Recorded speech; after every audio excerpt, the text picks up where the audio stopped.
En un momento les tendremos las mejores entrevistas de Heriberto de la Calle. Y hasta aquí los deportes. País de mierda. País de mierda. Compañeros, a Colombia le arrancaron la sonrisa a balazos. Hoy, en este canal, vamos a rendirle el mayor de los tributos al hombre que nos enseñó a pensar mientras nos hacía reír, el gigante Jaime Garzón. Pero también vamos a destapar a la asquerosa red criminal del Estado y del establecimiento político que ordenó su asesinato. Jaime Garzón no era un simple comediante, él fue el fundador del humor político moderno en nuestra televisión. Mientras otros contaban chistes inofensivos para la familia, Jaime llegó con un humor que hacía daño a los corruptos, un humor con nombre y apellido. Él no le tenía miedo a la élite. A través de la genialidad de sus personajes, como el lustrabotas Heriberto de la Calle, Jaime rompía la ficción y desnudaba la hipocresía de los poderosos en sus propias caras. Garzón era un pedagogo de masas, no era de extrema izquierda ni de derecha, era un buscador incansable de la paz, un hombre que soñaba con que las diferencias en este país plomizo se arreglaran con el diálogo y no con la violencia. Usó la ironía para llamar las cosas por su nombre y buscar la verdad en un país acostumbrado a la mentira. Y precisamente por eso, por tener la osadía de ser inteligente en un país de mafiosos, lo asesinaron. El asesinato de Jaime Garzón no fue obra de par de sicarios aislados. Como ya ha sido catalogado por la justicia, este fue un crimen de lesa humanidad, parte de un plan sistemático para aniquilar el periodismo crítico y silenciar a quienes buscaban un país democrático. Como dicen sus compañeros, el día que mataron a Jaime, intentaron matar la comedia en Colombia para instaurar el miedo. Pero lo que la derecha quiere que olvides es quiénes estaban detrás de este magnicidio y cómo el establecimiento los premió. Hablemos claro, el cerebro detrás de este crimen de Estado fue José Miguel Narváez. La justicia lo condenó como el determinador del asesinato. Este oscuro personaje, que dictaba clases de extrema derecha, fue quien presuntamente le susurró al oído al jefe paramilitar Carlos Castaño que Garzón era un peligro que debía ser eliminado. ¿Y saben qué pasó con el asesino intelectual de Jaime? La oligarquía no lo metió a la cárcel inmediatamente, lo metieron al Palacio de Nariño. Durante el primer gobierno de Álvaro Uribe, este señor, José Miguel Narváez, fue nombrado nada más ni nada menos que como subdirector del DAS, el extinto Departamento Administrativo de Seguridad, el aparato de inteligencia del Estado en manos del asesino de Jaime. Narváez operaba como segundo al mando bajo la dirección de Jorge Noguera, otro alfil del uribismo que terminó condenado a 25 años por poner el DAS al servicio de los paramilitares. Pero como cosa rara, el señor Matarife nunca se dio cuenta. Todo fue a sus espaldas, compañeros. Simple, jamás el DAS estuvo durante mi administración al servicio de paramilitares o de algún grupo al margen de la ley. ¿Qué le ha hecho el presidente Uribe? ¿Lo sigue respaldando el presidente Uribe? ¿No le va a pedir la renuncia? Por supuesto, me sigue respaldando porque me conoce y sabe que soy incapaz de cometer alguna irregularidad al frente de un organismo como el DAS. Esa es la herencia de la derecha que hoy nos quiere dar clases de moral. Mientras el país lloraba la muerte de su mejor humorista, el gobierno de Álvaro Uribe Vélez le entregó el control de la inteligencia estatal a los mismos hombres que coordinaban masacres con las autodefensas y que ordenaron callar a Garzón. Convirtieron al DAS en una empresa criminal para perseguir a magistrados, periodistas y opositores, financiados con nuestros impuestos. El proyecto político excluyente y violento que necesitaba silenciar voces como la de Jaime no se hubiera podido instaurar con el vivo. A Jaime lo mataron para abrirle el camino a la barbarie. A Jaime lo silenciaron las balas de la mafia, pero su inspiración estalló en millones de jóvenes que hoy seguimos su legado. Los que hoy gobiernan desde el progresismo son la semilla de ese país que Jaime soñó, un país donde el Estado protege a los débiles. Álvaro Uribe y su cúpula tendrán que cargar para siempre con la mancha imborrable de haber empoderado en el DAS a los verdugos de nuestro compatriota más querido. Llenen los comentarios con las frases inmortales de Jaime. Demostremos que su memoria sigue viva. Suscríbete, dale like y comparte este video en todas tus redes. Porque si ustedes, los jóvenes, no asumen la dirección de su propio país, nadie va a venir a salvárselo.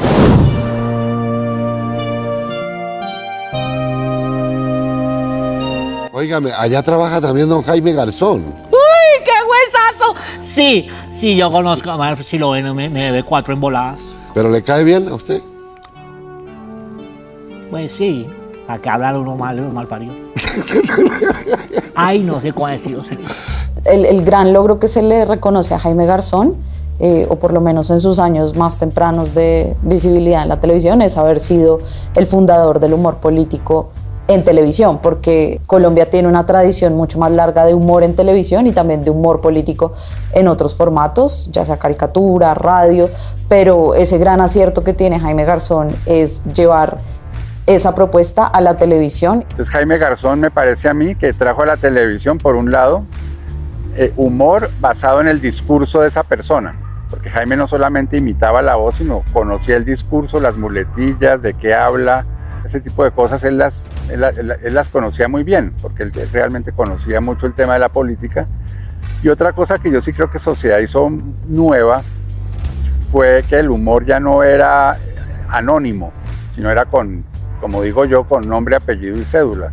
Este es Pastrana, así fuera Jaime el que lo imitara, es decir, ya era un humor con personajes, cosa que no pasaba tanto antes. O sea, ya existía Sábados Felices, pero eran eso, familia, ¿sí? Chistes para la familia, chistes para todo el mundo.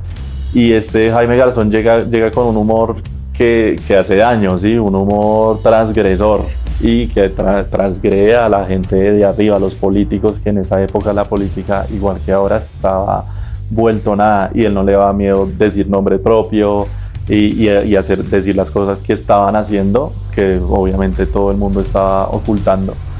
Pero Jaime lo que hizo fue tener la capacidad, el encanto y la bacanería de su personalidad para convertir en esa cosa del humor político y del humor de la sociedad en un fenómeno de masas y en una cultura de masas y al mismo tiempo en una elaboración pedagógica para las masas.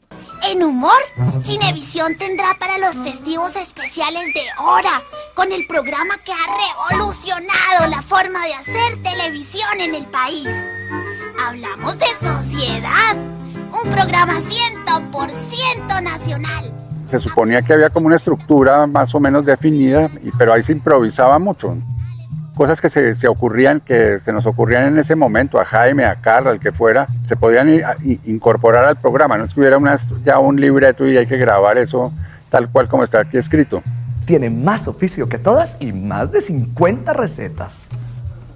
¡Ay, Dios bendito del cielo! ¡Ay, ole, mijita! ¡Ay, mijita, estoy toda soleada, mijita! ¡Ay, sí! ¡Ay, fue que estuvimos en la casa de huéspedes inútiles allá en Cartagena! Me invitó el doctor. Si no vimos el doctor, la señora, con todo respeto, los niños y el niño Daniel, el hermano del señor presidente. Jaime recibía una escaleta, es decir, una especie de ordenamiento temático para dos personajes, no un libreto preciso. Los otros eran libretos tal cual que él repetía. Por ejemplo, interpretaba, como Fredo Cínico Caspa. Pero en el caso del portero del edificio Colombia, Néstor Elí, y de Dioselina Tibaná, que era la cocinera del Palacio Presidencial, Jaime agregaba un montón de cosas, lo que uno llama, en términos técnicos en televisión, morcillas, es decir, embutidos, cosas que él agregaba y que hacían, pues, evidentemente, que tuviera una dinámica mucho más de él. Sobre todo Néstor Elí, que de alguna manera era Jaime mismo, era él para la gente. ¡Ah, sí! Eso que se llama ahora lobby. ¡Ah, sí! Antes se llamaba lagartear favores. O sea que usted ya no es el doctor Guillermo Perry, sino el doctor Guillermo Lobby.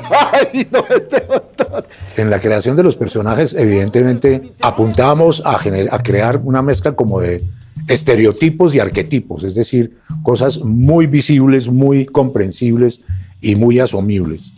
Y claro que evidentemente los personajes, las caracterizaciones o bien las parodias o imitaciones son el sustento básicamente de las piezas de humor.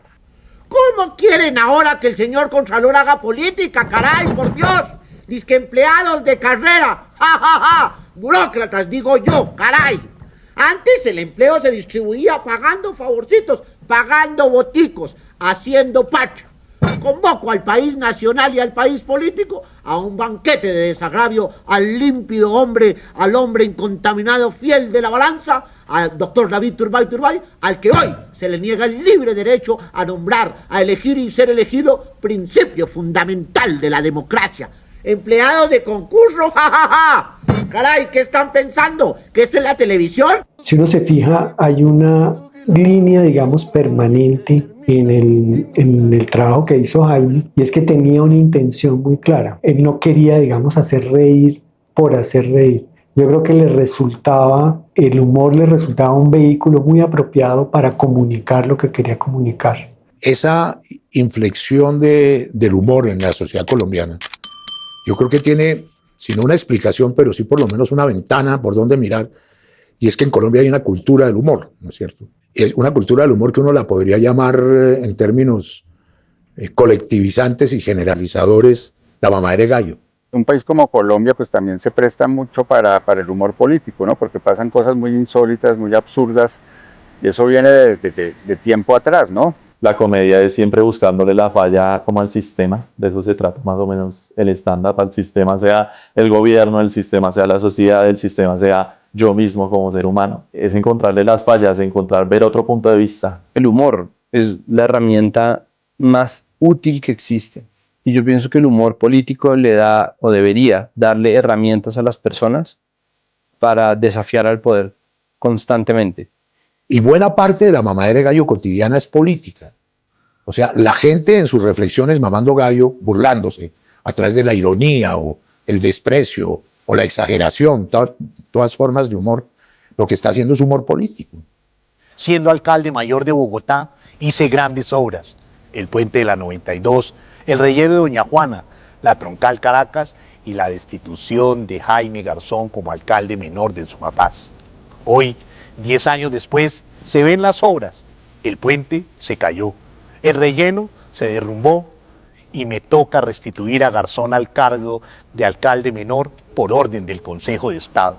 Con Jaime también lo vivíamos, que ese tema de la verdad y de la objetividad tiene un manejo, ¿no es cierto? Cuando uno está haciendo humor y en consecuencia está moviendo opinión, es decir, se hace un programa de opinión, como era Cuac, de diversión, de chiste y de mamadera de gallo, pero de opinión, uno tiene que ser honesto y mostrarlo como una cosa que no es objetivamente cierta. Al final, la verdad, pues no hay una única verdad, cada quien entiende la verdad desde su propia experiencia, pero desde el humor político como género periodístico de opinión, sí creo que se sigue o se debería seguir pues esos principios de rigor y de compromiso, por lo menos con la información veraz. Cuando nosotros hablamos de la verdad en Colombia, hablamos de muchas formas de esa verdad, ¿no? Existe una verdad simple, que es como, se robaron esta plata, ¿cuál es la verdad sobre esto, no? ¿Quién se lo robó? ¿Cuánto se robó? ¿Qué está pasando, no? Cuando hablamos de una verdad, también estamos hablando de la verdad histórica. Yo creo que cuando Garzón habla de la verdad, habla también de esa verdad, de la imposibilidad de hablar sobre la verdad de las cosas en Colombia. Lo que yo estoy haciendo es una práctica conceptual de la vida, que es decir la verdad. Las cosas hay que llamarlas por la verdad. Es la primera vez en la historia, yo creo que del país, que a alguien le pagan por ser imprudente en público, ¿no? Por decir lo que sabe y por decirlo como lo supo. Ese tema no lo toque, porque si esa es la verdad, si es la realidad. ¿Qué cosa, no? Ese tema no lo toque, es una frase muy colombiana. Sí, ese tema no lo toque. ¿Y por qué? Si es la realidad. No, tema no. Es algo así como, hablemos de los dientes de Garzón. No, tema no. ¿Y por qué? Pues esa es la realidad. Hay que meterse en ese tema y asumirlo con tranquilidad. Entonces, cuando hay una claridad sobre que uno está, entre comillas, mintiendo o farseando, pues la gente sabe a qué atenerse. Lo grave en términos de la opinión es cuando la opinión se disfraza de noticia, o se disfraza de informe, o de certeza, ¿cierto? Que es lo que hacen los medios hoy por hoy. Es que todos son favores que se den, todos son amigos de todos y están ahí y meten ahí propaganda política todo el tiempo. Ya ahorita, hoy en día, eso es súper descarado, ¿no? Ya no les importa ocultar a quien apoyan, ya no les importa nada, el periodismo se fue para el carajo, ya nada importa, ya todo es así súper, voten por tal, hagan esto está mal, esto es una noticia falsa, ya todo se fue para el carajo. Bueno, ¿qué haría de presidente? Me estaba diciendo. Sí, señor. El presidente, por ejemplo, cerraría los sitios de vagabundería. ¿Cómo cuáles? Como el Congreso, como las asambleas departamentales, como los consejos municipales, todo eso es una vagabundería. Sí. ¿Y qué dejaría de hacer? ¿Qué dejaría de hacer? Dejaría de robar, que no roben los presidentes. Sí. Y que no se hagan los buenos cuando roban. ¿A usted no le da miedo decirle eso a ellos? No, ya no se están oyendo, ¿no? Pues Jaime políticamente tenía dos características, pienso yo. Primero, era escéptico. Es decir, no le comía cuento yo prácticamente a casi nada, ¿no es cierto? En el abanico de la izquierda a la derecha. Pero al mismo tiempo sus posiciones eran personalmente, ¿no? En el programa no tanto porque pues estaba también transformado por los libretos, por lo que queríamos decir los que estamos detrás del cuento. Yo diría que era de centro, de centro izquierda, ¿no es cierto? Más o menos como ahí en esa categoría del balance de la ideología. Jaime no era un tipo de izquierda y mucho menos era un tipo de derecha, un tipo de avanzada. Hubiera podido ser un poco progresista, pero también un poco, ¿cómo es que se llama? Tibio. Estaba en la mitad, pero más que nada era un escéptico. Yo creo que Jaime no creía en nada diferente, pues, como a su vocación de tener una relación directa con la gente. Por eso se empezó a volver político y por eso lo mataron. Yo realmente no sabría definir a Jaime como alguien de izquierda o de derecha o de centro, sino más bien como alguien que quería buscar la paz y el diálogo, que las diferencias se arreglaran de una manera civilizada mediante el diálogo y no por la violencia. Pero lo que siempre estuvo en su agenda, digamos, fue el que este país fuera un país más democrático. Entonces, por eso ese entusiasmo de él por la Constitución del 91. Un día de estos, mi querido Heriberto, que yo lo estimo mucho a usted, por decir cosas como esas se va a meter en un lío. No, porque eso es total estanque, la verdad. ¿Usted los conoce a ellos? Sí, señor, yo he tenido la oportunidad de verlos así de lejito, ¿no? Porque uno los ve por ahí, van cruzando por el andén, usted cruce al otro andén, porque... Pues Heriberto de la Calle fue tan popular por una razón, porque era popular. Era una representación, una puesta en escena de un habitante de la calle, trabajador, lustrabotas, pero profundamente popular, con un lenguaje absolutamente certero, pienso yo, en la creación del libreto y en el aporte y la interpretación de Jaime. Y lo convirtió en un entrevistador. Rompió la ficción y rompió el blindaje de la ficción, se volvió real. En un noticiero radial, y además Jaime pues todo lo que hacía ayudando a los familiares de secuestrados, a negociar, ese tipo de cosas que él hizo que eran del mundo real. Sí que su asesinato pues es como un campanazo de que se corre el riesgo de ser silenciado y que además si aparte de expresarte, de expresar ideas, de tratar de generar reflexión, tú tratas de tomar alguna acción para cambiar las cosas, pues ese tipo de cosas te pueden cobrar la vida, te pueden costar la vida. Que esa idea del país de la Constitución del 91, en donde uno era libre para decir cosas, donde uno tenía libertad de culto, de opinión, de libre desarrollo de la personalidad, donde había unas garantías, de repente en agosto, ¡pam!, ¿no? Y en ese momento siento yo que, a pesar de que se siguió haciendo humor político, el miedo se instaló completamente como en la manera en que se hacían las cosas. Yo siento que eso no se ha dicho suficientemente, digamos, que esto fue parte de un plan y por eso fue declarado un crimen de lesa humanidad, que no era un caso aislado, sino que hacía parte de un plan por afectar, digamos, a una comunidad más grande, en este caso la del periodismo y la del periodismo crítico. Y siento yo que el día que lo mataron, no mataron a Jaime Garzón, sino mataron a la comedia colombiana. Sí, ese día que lo mataron a él, fue como aquí en Colombia no se pueden hacer chistes. Sí, si usted quiere ser comediante en Colombia, haga chistes de cuentachistes, de Cruzados Felices, pero aquí usted no puede hacer chistes de nadie que esté en el poder. No solamente querían parar a Jaime por sus contenidos de humor y por su mamadera de gallo, sino porque podría tener un futuro político dentro de una oposición evidentemente al régimen. Jaime no hubiera estado pues de ninguna manera con los partidos tradicionales, tampoco con la izquierda, pero hubiera sido un opositor a los vicios de la democracia colombiana. Él tenía un talante democrático importante. El proyecto político que venía y para el cual fue necesario asesinar a estas personas no se hubiera podido instaurar con estas personas vivas.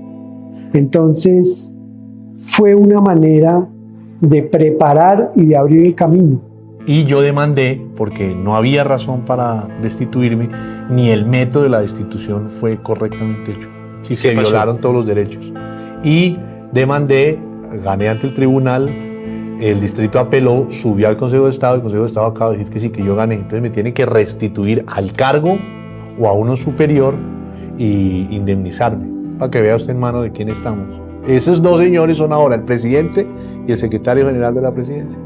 El otro proyecto político, que es el proyecto por un país que sea realmente una democracia, no una democracia genocida como la llama el padre Javier Giraldo, sino una democracia, o sea, un país donde el 70% de la población no viva pues en la pobreza o en la extrema pobreza, donde no se extermine un partido político entero, donde no se sigan asesinando líderes sociales, un país donde la educación y la salud no sean negocios, sino sean servicios, digamos. Un país donde el Estado pueda arbitrar en favor de los más débiles. Eso era simplemente lo que quería Jaime.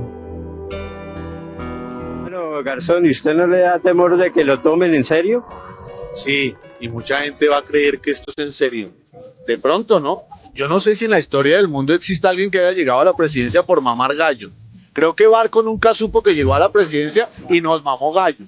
Pero sabiendo que es mamando gallo, eso sí no he sabido. Bueno, una consigna de campaña, a ver. Una consigna de campaña, por ejemplo, ya supe la de Samper. La de Samper es, con Samper el bojote no habrá revolcón sino despelote. Espionaje de inteligencia que le hacemos a las otras campañas. ¿Y el de la calle cuál es? El de la calle es que se va a ir con papá Jaramillo, es la única solución. Los chinitos de la calle que se vayan con papá Jaramillo. ¿El de Pastrana? El de Pastrana, con Pastrana siempre gana, pero lo que pasa es que son ellos, nosotros no, que vayan. Y el nuestro es, la democracia le ha mamado gallo 100 años al pueblo. Ha llegado nuestra oportunidad. Vote por Emerson. Bueno, suerte de candidato. Gracias, hombre. No, no me ofenda, no me diga candidato. Candidote. ¿Cuál bien? Yo siento que para ser comediante hay que ser inteligente y para ser comediante como Jaime Garzón hay que ser un genio para poder lograr llegar a esas conclusiones. O sea, el man decía cosas que hoy en día están pasando. Él decía, espérense un ratico que en unos años va a pasar tal cosa.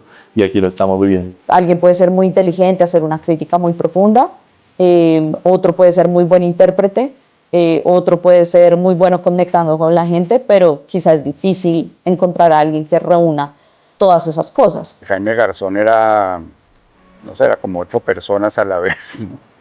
Porque era una persona conocía mucho, había trabajado con el poder, había trabajado pues con la oposición, llamémoslo así, tenía mucho conocimiento y como que le había logrado captar como una esponja muchas cosas, además tenía una memoria prodigiosa. Yo sí creo que hay gente que tiene talentos especiales. Pero no me jodan. Obviamente que existe gente que tiene talentos especiales. Pero si ese talento no se trabaja, si ese talento no se entrena, si no se vuelve una práctica constante, si no existe gente que esté tratando de llevar ese talento a otro lado, y eso no siempre puede hacerlo la misma persona porque pues, uno no tiene perspectiva sobre uno mismo, pues el talento no basta. Entonces los almuerzos en mi casa eran un montón de gente que llegaba y que se quedaba a almorzar. Y Jaime ahí hablaba, comentaba, eran una especie de monólogos y uno se destornillaba de la risa porque era muy chistoso. Entonces era un ambiente que yo creo que influenció a Jaime. Esa combinación entre análisis, humor. Mi mamá era además una persona con una chispa increíble. Yo creo que de ahí viene esa chispa de Jaime. Listo, cuando sale, un saludo a mi mamita. Bueno. Saludo a mi mamita allá en el barrio de la Junta de Acción Comunal. Bueno, pero... y al alcalde local que nos reciba. Bueno, óigame. Que le vamos a hacer palo chico. Entonces esa combinación de memoria, una gran sensibilidad social, una inteligencia increíble, una rapidez pues increíble y unos deseos por transformar su ciudad, su comunidad, su país, producen, digamos, una persona como él, apoyada en lo que estaba sucediendo en ese momento, como contaba. Que aparezca una persona con el talento de Jaime Garzón en un momento en donde podía existir un Jaime Garzón, ¿no? Como una persona que casi todo el mundo estuviera viendo en pantalla, ¿no? Que en una época donde había 2 canales de televisión, bueno, 3. Garzón era un actor genial, un imitador genial, absolutamente genial, con un talento innato gigantesco, pero pues evidentemente algo tuvimos que ver en la creación de ese personaje nacional que era Jaime, quienes estábamos detrás de cámaras y quienes escribíamos los libretos que Jaime interpretaba. No es que uno esté reclamando ser parte de la genialidad, sino que una genialidad en televisión se construye, sobre todo en este tipo de programas, a través de un colectivo pensante, mamador de gallo y creativo, más una puesta en escena, más una cantidad de características. Lo que sí era notorio es que Jaime tenía un brillo propio gigantesco. A los 30 años le ha sacado partido a cada minuto de vida. A veces en altas y a veces en bajas, este eterno estudiante de Derecho, Ciencias Políticas y Física, se inventó una forma nueva de opinar en Colombia. Esta noche, Jaime Garzón, el dueño de esta corta pero fructífera vida, es protagonista. No, pues imagínese, el compromiso tan tenaz. Es muy grave ese protagonista. Tantos años después, se convierte en una figura especialmente de los jóvenes, que cuando todo esto estaba sucediendo, pues o eran niños o no habían nacido, y que hoy en día me traen de nuevo a Jaime como una inspiración.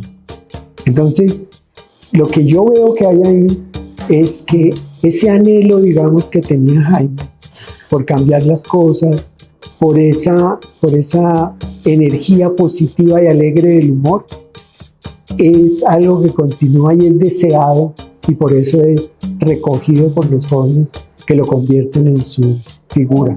Siento que esa inspiración de Jaime Garzón estalló en miles de personas que están haciendo cosas parecidas, ¿sí? Humor político, nosotros que hacemos Fox News, influencers que tratan de mostrar la verdad pues con su contenido. Personas que no habían nacido cuando lo asesinaron lo consideran como una referencia fundamental y lo toman, lo mencionan, lo nombran, lo dibujan en los grafitis, en las paredes de las ciudades de Colombia. Pues yo creo que eso habla de que sí era un personaje absolutamente único.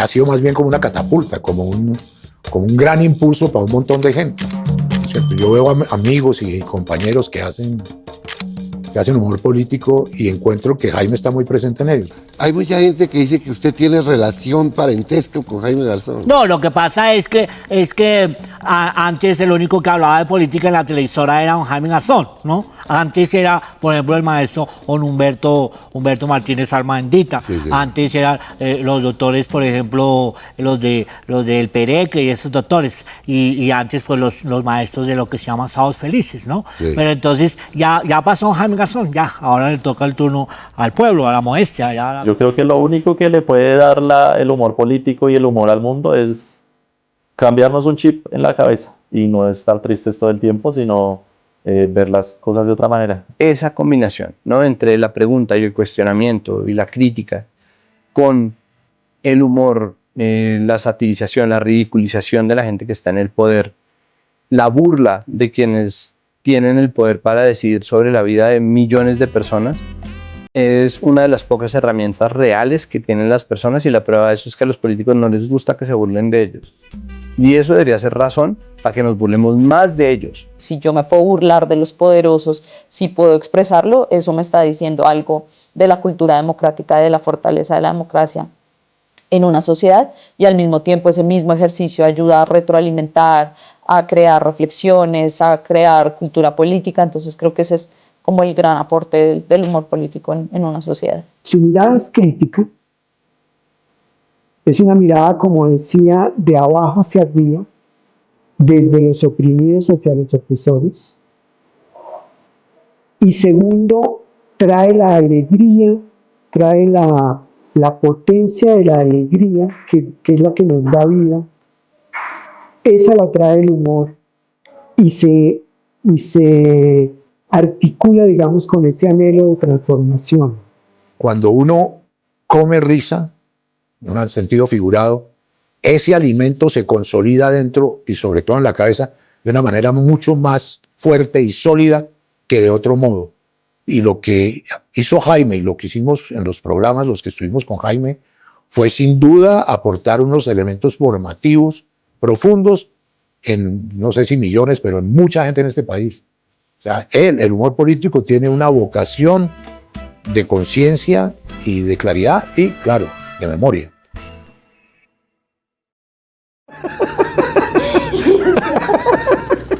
Y esa es exclusiva de ellos, de nadie más. Tiene que ir allá. Y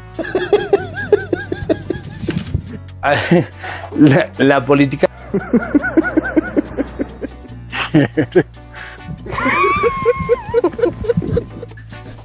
Pues fue divertidísimo.